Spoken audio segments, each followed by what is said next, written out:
Welcome everyone to another episode of Matrix Moments. We are in a Delhi office. I'm Sudipto. Today we have the founders of Farmart, Alek and Mehta with us. Farmart, as most of you guys will know, is a company in the B2B agri space. They have actually developed a very unique business model where they've empowered agri input retailers through SaaS and then created market linkage to build a $100 million profitable company in just over 12 months. We'll dig deeper into the business and their model. But before that, I want to tell my viewers at least that the first time I met Alek and Mehtab, and that was probably 10 months back, there was something that they said that has sort of stuck in my mind. So we were discussing, and I asked them that I have been following agri for 5-6 years, and there have been so many companies that have come in agri, but very few companies have been able to grow non-linearly and do that profitably. And Alek told me that Sudipto, there are two rules in building an agri company. The first rule, if you have to build a profitable agri company, source from the farmer. And the second rule is if you have to build an agri company, don't never source from the farmer. And I think through the podcast, they will share a little bit about how they've devised a model that takes care of both the rules. But before going more deeper into the sort of video, let's first get to know a little bit about Alek and Mehtab, who are friends first and founders later. So guys, will be great if you can start with a little bit of your journey. How do you know each other and what inspired you to sort of start in agri at a time in 2014-15 when nobody was starting in agri? Yeah. First of all, thank you so much, Sudipto and the Matrix team for having us do this. We are a regular follower of the podcast, and it's a lot of learning insights that we generated even during our journey. So super excited to be firstly part of this. And in terms of what we do and our backgrounds, so Mehtab and me actually have known for greater part of 20 years. We went to the same boarding school.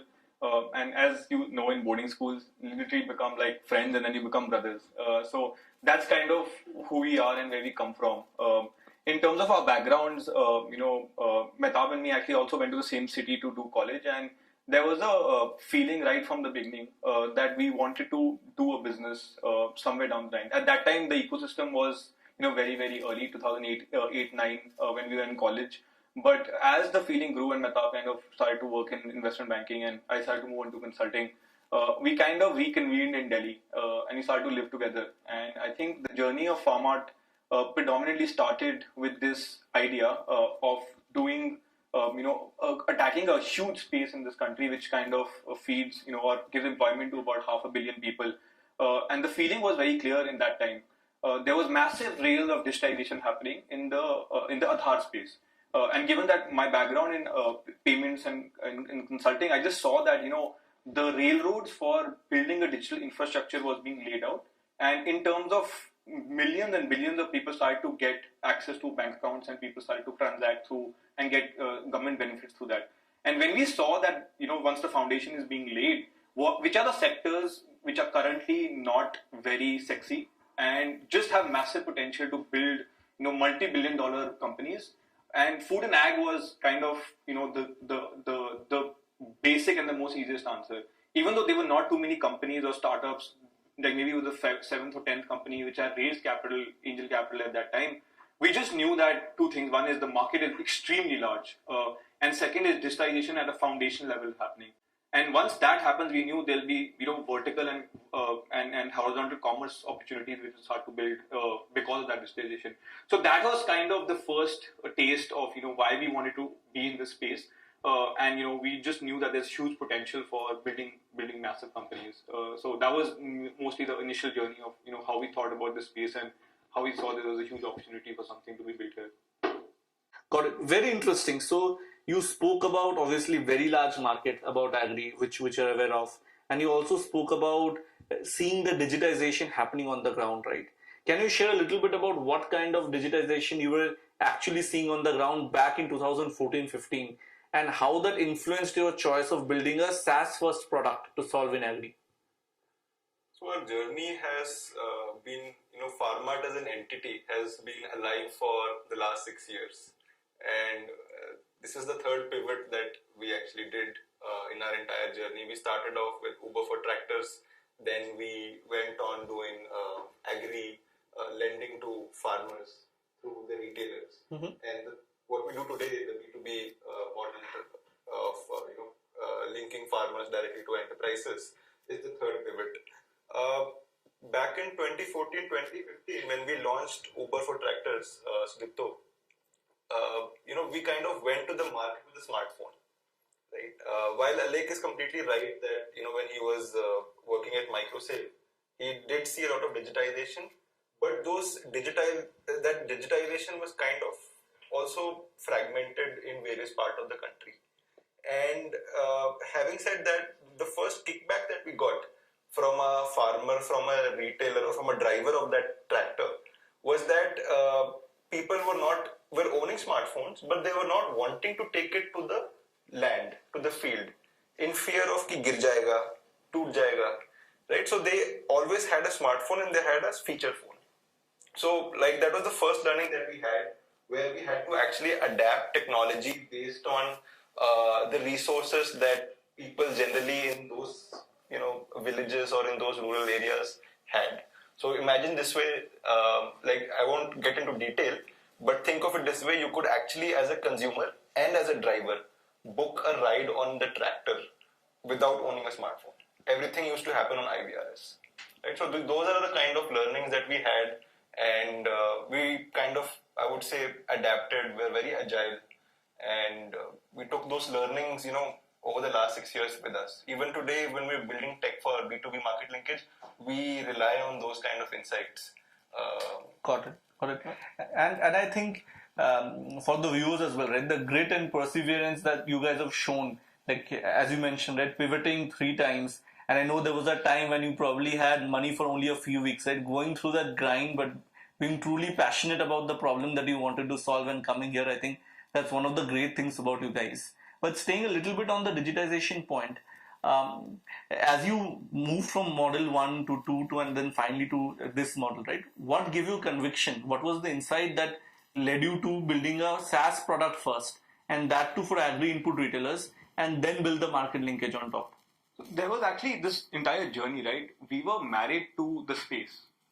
And entrepreneurs, I feel, whenever I come across, they get married to idea. So our thesis was very clear that we wanted to build a massive company right from day one. Okay, so I mean, in the first and second business, we would have built $100 million company in maybe 5-7 years. But we just wanted to redraw the entire thing. कि अगर 10-20 billion dollar की company नहीं बनाई इस business में, तो life आपने waste किया है. वही 12 घंटे आप spend कर रहे हो काम करने के लिए, but you're not able to actually build something massive, right? So our idea of getting married to the space was more obsessive than basically married to idea. And all we did was kept on iterating till we got that PMF feeling. And a lot of entrepreneurs who've hit PMF, it's genuinely a feeling where you think the house is on fire because you can't control a lot of the things, basically. So that feeling, when we kept on talking about it, that business here auto mode pe chalna chahiye, and we should be actually pulling strings ki bhai slow karo. And that is where we kind of first time saw the scale when we started to shift our thesis. That we maybe not the smartest way to do this is actually not be farmer first, simply because they're very small, firstly. And second is, even though we think that they're a homogeneous group, but they are extremely different in their viewpoints. So whether there's social differences, whether there's economical differences, whether it's the viewpoint of language, whether it's a different of where you come from, right? Even if there are 140 million farmers, each of them almost in small subsets like are a very, very like different group. And when we had that insight that, okay, who is the person who is maybe the person who can actually give you indirect scale, but yet be focused toward farmer, we just had that eureka moment. This guy who is sitting in a village, like the Kiranas of the India, right? They drive business, right? So similarly, Kiranas of agriculture who sells seeds, fertilizer, agrochemicals to the farmer, we started to realize there are 2-3 things. They are extremely easy to work with. Most of them are very business oriented, second, third generation entrepreneurs, and all are digital. And we kind of got that inspiration that if we are able to capture their business and digitize their business, and you are just able to basically digitize the entire value chain, whether it's upstream or downstream. And that was just the first eureka insight we started to get. So pausing here, Alec, right? For our viewers, maybe if you take a few minutes to explain the model, right? And why you believe that we need to source from farmers, and and instead of farmers, why you believe agri-input retailers are the right person. If you just spend a couple of minutes on the model, that will be helpful. Sure. So what Farmart does is we basically are a B2B SaaS platform that enables large enterprises to source high quality produce from farm gates. And the way we do it very differently than all the market players is that we don't target the farmers directly. We actually work with people who are the most trusted confidants of the farmers, which are people who sell seeds, fertilizer, agriculture inputs to the farmer, which is the kiranas. We basically built a tool which was a software Salesforce kind of a platform that could help them digitize their business, optimize their workflows, and connect more efficiently with farmers. So that is the tool which powers and gains a lot of the traction on the platform. So which helps us create massive layers of distribution across the country at extremely low cost. Now, once we have that distribution network and we basically have a massive level of penetration in markets, we are able to use that distribution network to reverse engineer and enable them to source and aggregate produce from farmers. So you think of it like they become the one-stop shop solution or the local mandi for both the input and the output for the farmer. And then we basically ship the produce directly to large enterprises, whether it's food companies, whether it's processors, whether it's B2C companies who want to do direct to consumer without any warehousing or infrastructure in the middle. So that is overall what Farmart does and what we are all about basically in terms of our business model or the approach to solve this problem. Got it. Understood. And you obviously spoke about why the input retailers and your insight. Staying on the SaaS for one more question and then we'll move to market linkage. But when you build a product for these agri input retailers, right? And I know that in SME tech, it's very difficult. It is very easy to create a product that SMEs use, but very difficult to create a product that's sticky and has retention the way you guys have, right? You have probably more than 50% M6 retention. Right. So how do you build such a sticky product? What goes into building that?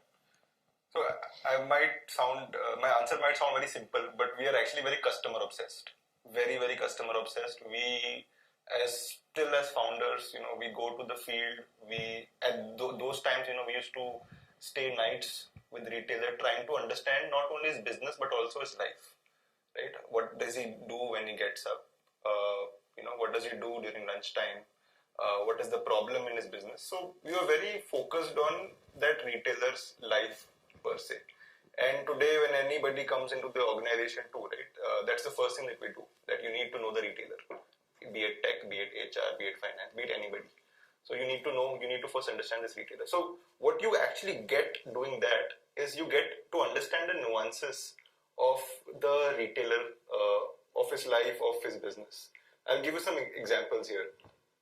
Everybody was already building, something around Dukaan model, right? Where you can go online, you share a link, online chale jao. We tried to do it, but we had this thesis in mind that retailers, if could create their own catalog and share it with farmers and would share that link through WhatsApp. First, the question comes is, कितने लोगों के पास smartphone है, right? How many of them have WhatsApp? So sometimes you don't really have access to those kind of data, but what you can do at best is use proxy indicators. What we did here is we had at that time around 600k, 500k farmers onto the platform. हमने उन सबका numbers, we put it on the WhatsApp API. And we found out that around 83% of the farmers were not having WhatsApp.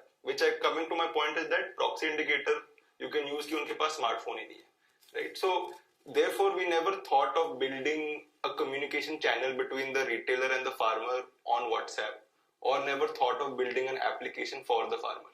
Right? That's our thesis. That is the way we kind of think whenever we try to build for the retailer. And retailers, come back with some feedbacks. Again, a simple anecdote. वो कहते हैं कि sir, SMS हर किसान पढ़ता है. I said, why? कहते हैं sir, उसकी जिंदगी में जो सरकार सब्सिडी डालती है, right? Any bank withdrawals, for them 100 rupees matter a lot. 500 rupees matter a lot. That communication is communicated through SMS. So they will never have an SMS which is unread. It will always be read. So if we could communicate through SMS, perhaps our communication, our CTR is what we kind of track, right, in our digital marketing campaigns, could be better.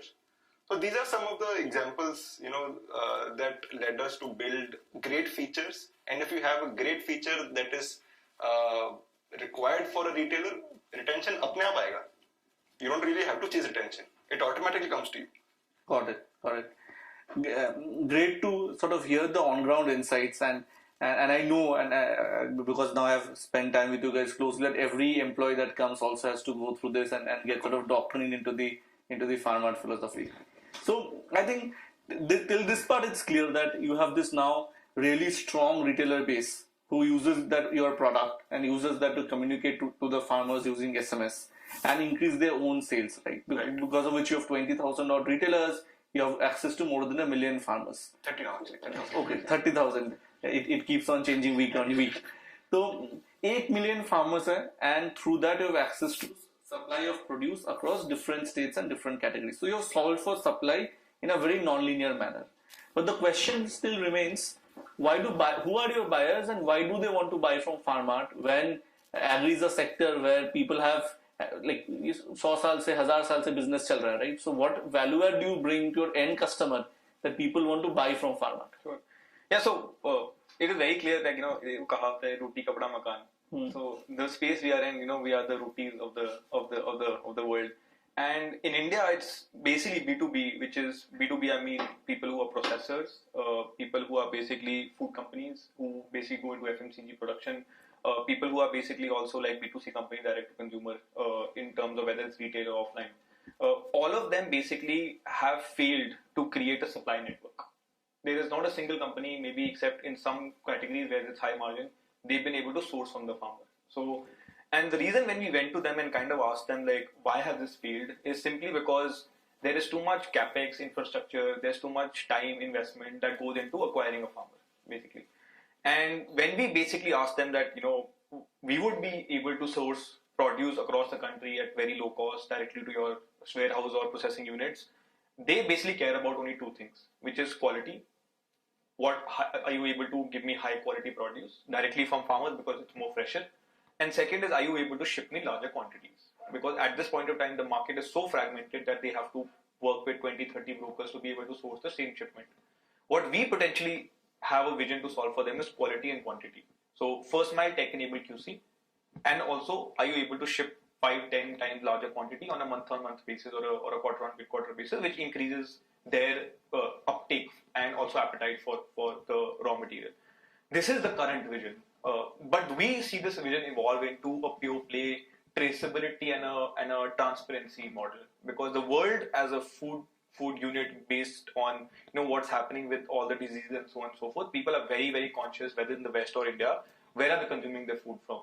And now the latest Government of India regulation is that you have to specify the location and the source of your food produce. Eventually it will happen in 5 years.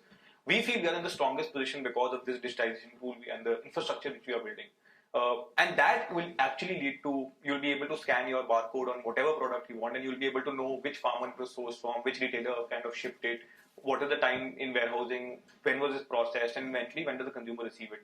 So the idea of building this traceable, quality-driven, high throughput, high transparency model is not possible without this digitization which we are building it. So I think we are just in day zero of what we are building. The future holds this massive opportunity just because we are able to digitize the retailer, the farmer, and all the data. We call ourselves actually a product data company. This is what the DNA of the company is basically. Market linkage is the monetization of the first layer we are building. This just can build into massive outlays, whether it's import, output, whether it's quality, whether it's logistics. It's just a massive behemoth that eventually we built or someone else built, right? So hopefully we are the ones who basically go out there and attack this and solve this. But the vision is much larger than even today what we are able to do. Got it. Interesting. Fair. So obviously the market linkage, because of the digitization, obviously you are able to A, solve for QC, B, solve for traceability, and obviously have economies of scale because it's spread throughout the country, right? I also know that you do reverse bidding, which is where also it helps you get the best price out there in the market.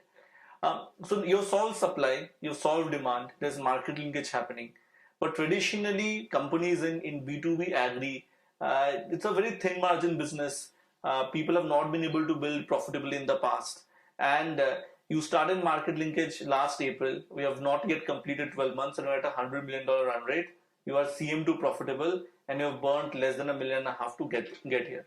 So what did you guys do in terms of designing this supply chain that you could scale from 0 to 100 and only spending 10 crores for that? I actually have to thank Mehtab for this. He is the DNA of basically building very strong, profitable companies, and based on which we as founders start to realize how strong processes in a company who's very fast growing is required. And based on which basically we were able to just build a check and balances. It's literally like a truck first order getting to truck shipped to basically getting a repayment. It's like a conveyor belt in our company. And Mehtab can obviously talk more about it, but that's the core DNA, that we do things fast or we don't do it at all. That's like the motto of the company. And the second thing is we do everything profitably, because that is where eventually value is created for every stakeholder, whether it's our buyers, whether it's our farmers, whether it's Farmart, whether it's our shareholders, and eventually, whether we go for IPO or things like that. We have a very clear roadmap and vision that we have to do things fast. We have to also do things profitably.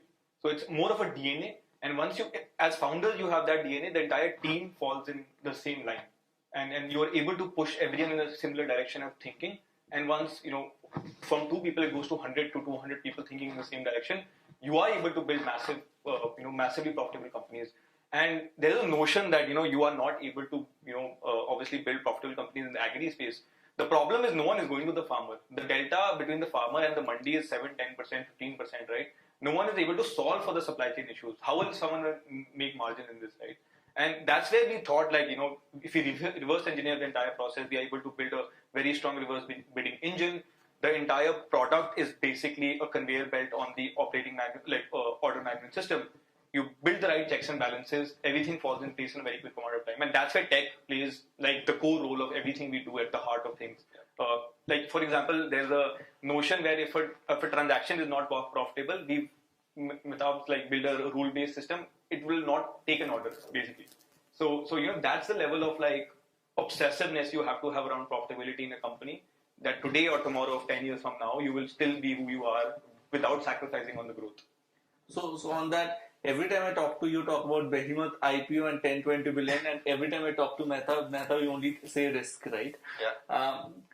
And most B2B businesses are also risk underwriting businesses, right? Yes. As Alec mentioned, right, if you can go slightly deeper into what processes have you built, because I've heard you guys say oftentimes, Sudipto, we can grow 2.5x faster than what we are growing. But Mehtab does not allow us to grow fast, right? So, yes. What are the checks and balances that you have put in place to ensure that this is profitable growth, and also in terms of credit underwriting, collections, it is also good growth versus not so good growth, where later in the future you realize that your balance sheet is not that strong? Okay. I'll come to this question, but I want to add to the question that you asked, Alec, earlier also. So I will want to go into the fact that we actually focus a lot on gross margins. बहुत focus करते हैं. We know that we can optimize our transportation logistics cost. Today it is around 5.5%, 6% of our top line. Take it down to 4, 3.5%, 4%. Possible. But we really focus on expanding gross margin. Gross margin कैसे आएंगे? Again, we don't focus much on the demand side. We say that maybe demand is already limited. What we try to do is go as deep as possible to farmers, to markets, explore markets where there is actually optimum price. And I might sound repetitive here, but that is where the product helps us. हमारे app में price polling होती है. Right? We get to know what is the price being quoted for wheat from Balia, what is being quoted from Jaunpur, Mirzapur में क्या quote हो रहा है. Right? That gives us a lot of discovery of prices, and therefore when you have great discovery, you are bound to have great gross margins. If you have great gross margins, you are bound to have great CM1, CM2 business. On top of that, retailer में कोई sunk cost ही नहीं है. We don't really have any fixed assets. We don't have the model of hub and spoke model where we have nodes, warehouses, fulfillment delivery centers. ऐसा कुछ नहीं है. Because every unloading, loading, you at least lose 0.5, 0.6% of your margins. And that's a lot in this business. Yeah. Right? So imagine if you are doing 3 times unloading, loading, you've lost approximately 2%. हमारा सीधा retailer के warehouse से buyer के warehouse पे जाता है. Right? So these are some of the things, the nuances that allows us to not just have great GMs but also have great CMs, and we're working towards it. Trying to improve processes, trying to have a better commodity mix. So just wanted to supplement Alex's answer there too. तो मेहताब ने profitable बनाकर आलेख ने grow कर रहा है, मेहताब ने ensure की वो प्रॉफिटेबल रहे. But profitability is not risk, right? Which we are discussing. Risk is something else. Correct. So underwriting you have to underwrite the buyer very well, and you also have to take care of the risk from the supplier, because he can give you something which is not of good quality, right? So how do you do that? In India, I'll start with the supplier first part here, where how do we underwrite him? उसको पैसा कुछ दे नहीं रहे हम, right? We're not really lending him any money. We're giving him capital and taking goods from that person. The only thing that you need to do is QC, quality control. Tech, to some extent, can solve this problem, which we are doing. Right? We have a good system that we're using for maize and wheat right now. We're going into more commodities where we could identify what the quality parameter would be, and going forward have an engine that can map each supplier's produce to a buyer. Right? So a buyer sitting in Hyderabad might want a different variety or different quality of paddy from Bihar. So that visibility is very important. But coming to my point is that not everything can be solved through tech. Thoda sa you have to understand that you have to align with how business in India also functions. So how we operate is, if it is we calculate variance at risk of a commodity. Say wheat has a variance at risk of around 4 to 5%. Okay. With a rolling average day of around 14 days. Okay. So I will pay 95.5. My retailers pay 95%. 5% जब सामान पहुंच जाता है, with the buyer, and he gives me the GRN note, and he says कि everything is okay. If everything is okay, 5% released. If not, there's a deduction to it, which also tries to build an incentive system that try to give better commodity goods. So that's how we underwrite risk, at least from the supplier side. That's very important, because if you do not give good quality goods, your buyers are bound to be disappointed. Yeah. Moving on to the buyer, these people pay us anywhere between 10 to 15 days. Yeah. Right? That's our working capital cycle in our business. And here, whenever we onboard a buyer, we generally look at various parameters. It's not very easy to kind of communicate over this thing. We have SOPs, we have a matrix chart. So for example, just as an anecdotal example, if we were doing market linkage for onions, which we're doing right now from Maharashtra, we have to sell it to a trader. We have kind of reached a saturation point where we've already filled up the coffers of modern trade. Because as you know, right, only 3 to 4% of the market constitutes organized retail. So we have to work with normal traders in the business too, right? So when we kind of supply them onion, we kind of start off with 5 to 10 lakh of credit limits, right? Because that's where we kind of start off with. The moment we start seeing, transaction history, and even if that person has a lot of transaction history, he wants to have a limit of, say, he needs 4 trucks on a daily basis, then we kind of ask for more documentation from the client, bank statements, CIBIL check, we look at his GSTR returns. So it's a lot of work, but it allows us to have a good sleep at night. Yeah, but adding to what Mehtab said, just take a minute around this. But the point is, the buyer or the processor, right, in our case, is actually a player in the value chain. So अगर हम उसको supply करते हैं कोई produce, उसका वो आटा बना के देता है किसी को. अगर हम उसको अनियन दे रहे हैं तो बेसिकली किसी और को शिप कर रहा है. So actually he is kind of a cog in the machinery. So there has been cases where the payments are being delayed. We go to the buyer and say, we don't need a payment, we will take processed atta from you. So it kind of hedges your risk in terms of a complete default happening. Because only if you build processes like this and you have hold over that upstream and downstream, will you be able to build a very strong, tight-knit, extremely, almost zero default kind of a business. And these are all just obsessive things which team need to be like, my sales team is also my recovery team. The point is, if you give the sales team a free hand, पेल दो, अब 100 करोड़ की एक महीने में करना है, वो कर देंगे. बट उसी बात वो बुक आपकी 20 करोड़ की डिफॉल्ट हो जाएगी तो क्या. So they have to be conscious कि each buyer KPI is not only just be 15 working days.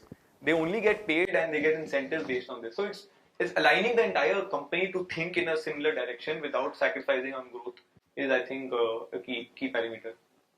So, and we discussed risk, but I want to move to a different segment from here. Everything that you guys have said comes from years and years of experience in agri, right? You're spent time in the space, you've seen risk, you've seen how farmers operate. All from you. Or building B2B businesses. No. You guys started at a time, right, when starting up in agri was not that common. Today, there are a lot of founders who are starting in agri. There's still a lot of white spaces across input, output, export, different verticals. And there are a lot of people who want to join early teams in agri. So, what has your journey been like, and what advice would you give to people who want to start in agri today? Like, what's the ground reality of building a large agri company, either as a founder or as part of the leadership team? I completely agree. There are just too many white spaces. And one of the reasons where a lot of companies, a lot of young people are basically coming into this space is because a lot of the other spaces have actually saturated in a quick amount of time. The amount of capital that has gone into healthcare, education, logistics has been massive, right? And agri is kind of the space where I feel the market is, everyone knows the market is very large. There's a lot of inefficiency. There's a lot of digitization happening and so on and so forth. The one or two trait is which we keep on discussing as any entrepreneur should have, but in agri specifically is kind of patience. It's not a game where suddenly you start a company in 3 months you'll be able to scale to X number of people, and then investors will be lining up to kind of give you term sheets, because the inherent nature of the business is that it takes on day zero you sow. You are raising 3 rounds in 6 months, but that's that happened after 5 years, right? It's at the back of the 6 years. So you sow a crop today, and it takes 6 months for the harvest to take place. So anyone in introducing any solution in the value chain is going to take time for people to kind of solve this. And whenever time is considered, I think in the fast moving world, entrepreneurs kind of forget यार कि एक ही साल का time है, सब कुछ आज एक साल में करके खत्म कर देना है.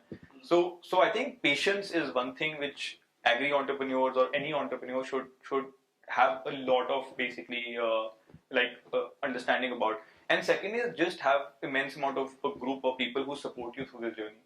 There have been at least 3 chances where the company were 100% shut down. There's no we actually had negative cash in bank for like 3 months, put in our own capital, but the way we talk about it is कि अगर सोचा है तो करना है. Basically उसके बाद like our motto in school is never give in, and it's actually stayed in our DNA. We don't know how to like say कि यार ये नहीं हो सकता. We just don't like I've never heard in my life Mehtab or me saying कि यार नहीं कर सकते, because everything is possible. It's just a growth mindset that you have to adopt, and along the way you meet a lot of inspiring people like you to tell you that it's possible, right? So it is, everything is possible, but with that mindset and patience is the only way you'll be able to pull it off. There's no other method to it. There's no other MBA school you can go to, no other conversation you can have, but you have to go through that journey and have a lot of patience to pull it off, to be honest. And thank you so much for humoring us as investors. It has truly been a very special partnership since the time we met, I think. Overall, we have also learned a lot about the market, but how you build a strong DNA in the company, and that reflects into sort of direct output metrics, both in terms of growth and sort of profitability, is great to see, right? On that, maybe last couple of questions. We spoke about sort of entrepreneurs and what they should think of before they start in agri, right? When you are hiring somebody for Farmart, and if someone after seeing this video wants to join your team, other than patience, what are you looking for in them? I'll let Mehtab actually take this, because we talk about a lot about this. I look for 3 qualities. It somewhat resonates with what you guys also follow at Matrix. आदमी भूखा होना चाहिए, ठीक है? I mean, Alek and I are very competitive sportsmen. So I used to play basketball या football खेलता था at national levels.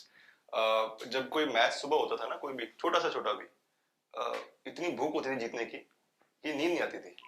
Right? And the same thing that I just tell them that if you want to deliver update on the app, you should be very hungry to kind of deliver it. So that is one. And number two I find is bhi mehnat bhi chahiye, hard work. So these two things is hunger and hustle, right? And hard work. And आखिरी is honesty. And when I say honesty, it's not about cheating, chori, or theft. It is about being honest to yourself. And this is something that I realized in my own personal journey, where when I used to study for boards, I used to tell my mother कि पढ़ लिया, but I used to lie to myself. And over a period of time, मेरे को याद आया कि ये तो मेरे लिए हानिकारक था. So I tell people that you must be honest to yourself, and I try to ask certain questions during the. I never have interviews. I have conversations with prospective employees. Okay. So during that conversation, I try to get an answer. Whether does he has all these three traits. And just to add to that, actually two things is part of hunger only is the person needs to be underdog. कहीं ना कहीं उसके साथ ऐसा होना चाहिए था life में कि यार उसको जो उसका हक था वो मिला नहीं और अब उसको जिंदगी में कुछ प्रूव करना है. And those people are actually the growth mindset people. उनको जिंदगी में बस आग लगी होती है कि मुझे कुछ मिला नहीं, मेरे पास अगर सही पोजीशन सही रोल मिल गया मुझे, मैं कुछ ना कुछ छोड़ दूंगा.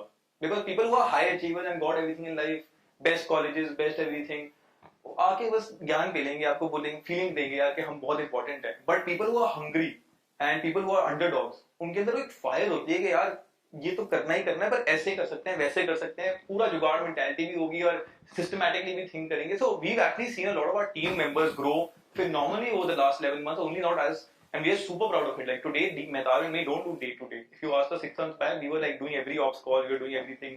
So it's a lot of ownership that they take, but underdogs take it. Not a lot of other people. They will tell you a lot of gyan, but delivery is very different. And second is mission orientation. Mission orientation is simply that are you connected to the problem, the space, is your family member, कोई किसान था, नहीं था, किसानों के साथ बुरा हो रहा है, अच्छा हो रहा है. Because if you don't have mission orientation, eventually there will be good times, right? But there will be very harsh times. And then are people going to run for the door, or they're going to stay with the team and also stick together and kind of move in a direction, right? Only when mission-oriented people come along with like that kind of mentality, you're able to build a very solid, strong team.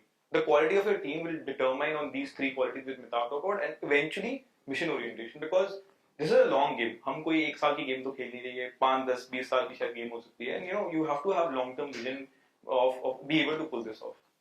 As I was hearing through your answer about the underdog, मेरे दिमाग में चल रहा था the podcast का नाम होना चाहिए अपना टाइम आएगा. Exactly. Moving on, final question: what is your vision for Farmart? Where do you want to see the company say in 5 to 10 years time? Yeah, so we as a company have a simple mission statement, right? So we are actually building the world's first operating system for food value chains. It's a very expansive term, and market linkage, the product, retailer, everyone is kind of at the center of the thing. So retailer is at the center of the thing because we believe digitization can only happen through this person because there's a lot of data that the person holds, whether informally or formally. And we believe that the operating system of the food value chain can be built through this person. And then eventually this will turn into a massive layer of products, layer of services, layer of opportunity for different auxiliary services to kind of fit into this expansive vision. We've just actually started, I think 11 months have been phenomenal, but it's just the first step of where we want to get and how big can this get. And we actually talk about it within the company that the company needs to outgrow everyone. It needs to outgrow Mehtab, it needs to outgrow me, it needs to outgrow all the people to actually leave something behind where we've actually made impact, built a great business. There's economic value unlocked for everyone, whether it's employees, investors, ourselves, and yet also create massive legacy of this business. And that is the day when we feel I think we have done something huge and humongous. Yeah. I completely agree with Alek here, and maybe just to go a little more micro, right, to what he's trying to say here. Operating system everybody knows, right? Google, Android, app stores, right? So they're all OS, and they are able to kind of unlock various opportunities in the entire value chain. So हमारे में भी value chain is not just linked to output. We may be called B2B food supply platform today because that's one of our monetization avenue. But on the input side, we capture a lot of data. हर रोज 50,000 से 60,000 inquiry एक retailer distributor को कर रहा है. मुझे पता है Balia in district what kind of urea is being sold at what quantity, what kind of seed is being grown at what village, which farmer bought what agrochemical.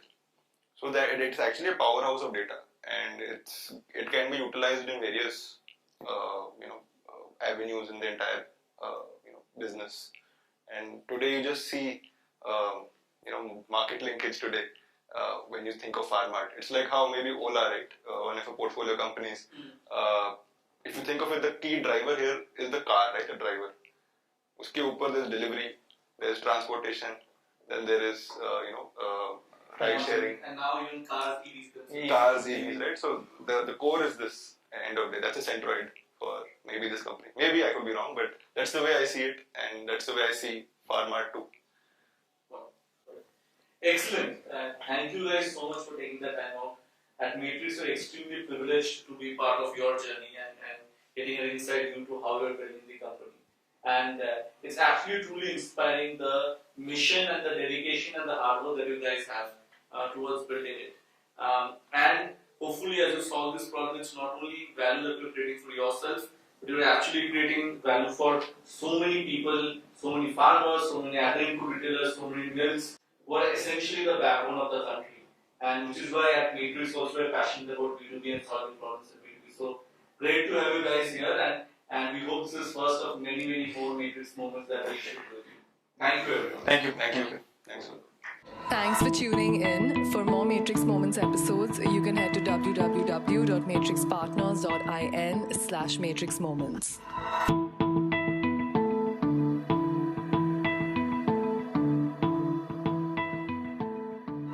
You can also follow us on Twitter, LinkedIn, and YouTube for more updates.